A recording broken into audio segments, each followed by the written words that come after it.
Maple Grove will get a funding boost to help clean up a polluted site and lay the groundwork for future development. The city was awarded more than $800,000 in additional funding from the state to clean up the site at 85th and Zachary Lane. That used to be a waste dump. Maple Grove previously received $1.7 million in grant money to clean up the site. The new grant money pays to remove additional waste discovered at the site last winter. The city is definitely looking forward to moving this project forward. It has been on their agenda for quite some time to get the cleanup of this project going, as well as the redevelopment of it, so definitely looking forward to it. The site will be redeveloped into a 200,000 square foot office building called the Arbor Lakes Corporate Center.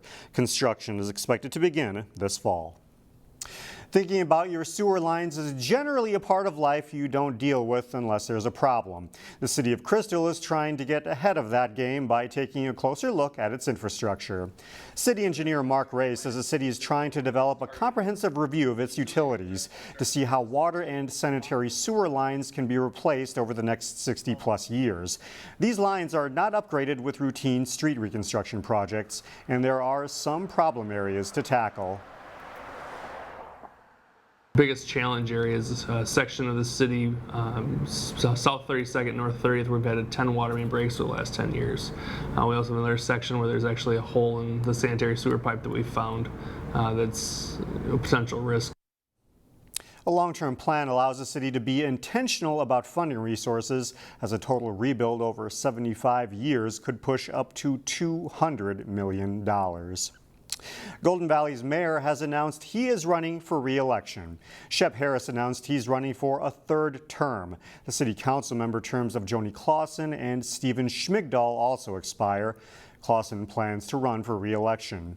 Two other candidates have announced their intent to run for the open council seats. Maurice Harris, a former chair of the city's Human Rights Commission, and Kimberly Sandberg, a member of the city's Open Space and Recreation Commission and a founding organizer of the city's Pride Festival.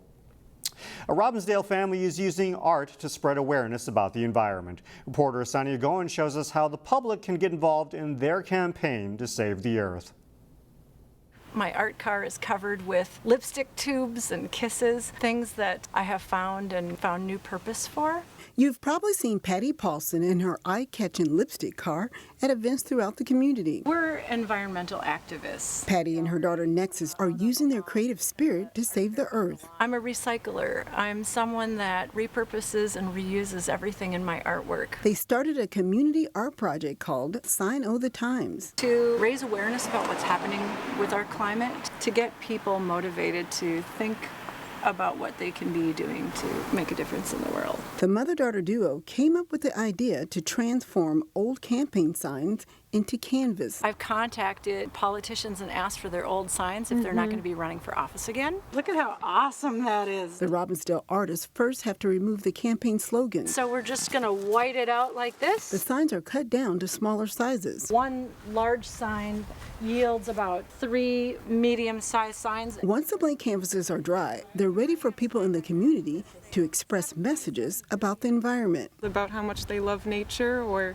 what they've seen and what they can do to help with the state of our climate crisis. Isn't this great? I love to get them in Spanish. That was pretty cool. The mom and daughter team got a $2,000 grant from the group Cultivate Botano to showcase their project at 3 different events which take place along the proposed light rail line. So this again is another stencil, and they can choose whatever colors they want. The butterflies were pretty popular. Anyone can let their creative juices flow, even me. Both Patty and Nexus hope people remember the messages long after the paint has dried on the artwork. This sign's going on, and it's going to live in your yard, and people are going to drive by. It's going to inspire others. In Robbinsdale, Sonia Goins, CCX News.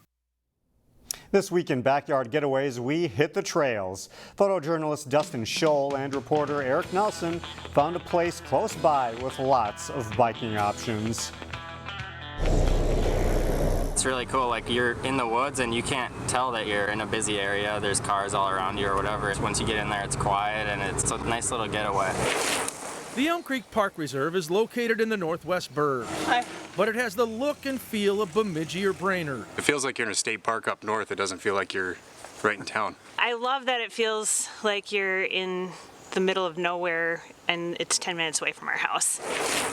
Elm Creek is a biking hub with 20 miles of paved trails and connecting spokes to other main cycling routes. You can get in a really good ride in an hour or however long you want.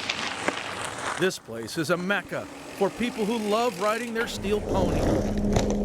Pedal power is a good thing that can take you past colorful wildflowers, under tree canopies, and next to scenic lakes. The Elm Creek trailed area for road biking is just beautiful.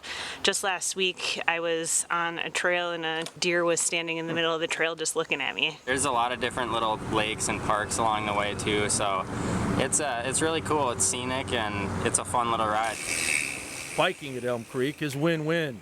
Cyclists get to be outdoors and also get some good exercise. If you're looking to get some great cardio with ups and downs and working your core, it's really good for that. You need a break from the paved trails, hop on these dirt trails, and you can do some serious mountain biking.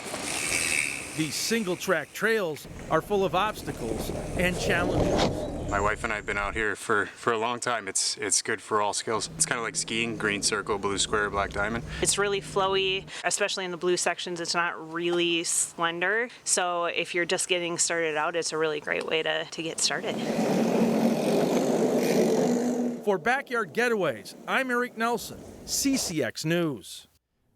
Elm Creek's trail system connects the city's trails in Champlin, Dayton, and Maple Grove, as well as the Rush Creek and Medicine Lake regional trails. The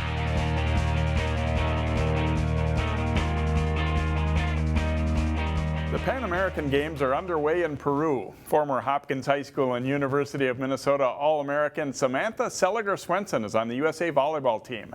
As John Jacobson found out, it's been a busy 7 months since she graduated from the U of M.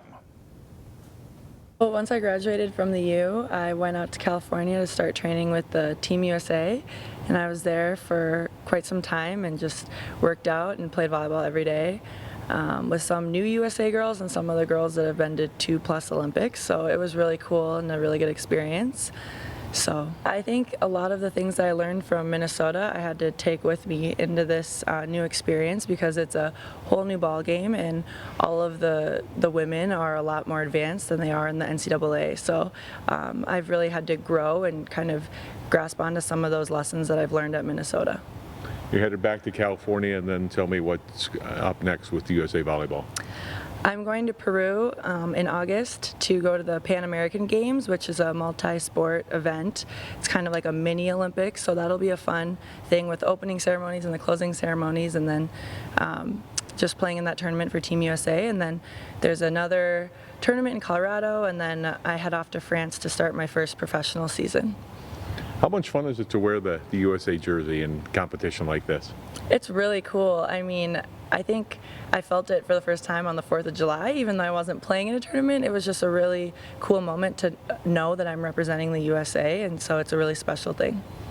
Will it be weird when you get to about September 1st and you're not going back to college, going back to school? Yeah, it really will be. I've been back to the U for the team camps that they've been having, just a couple days to see all my teammates and the coaches and stuff, and they're all gearing up for preseason, and it's just weird not being there, but I'm excited for the new adventure.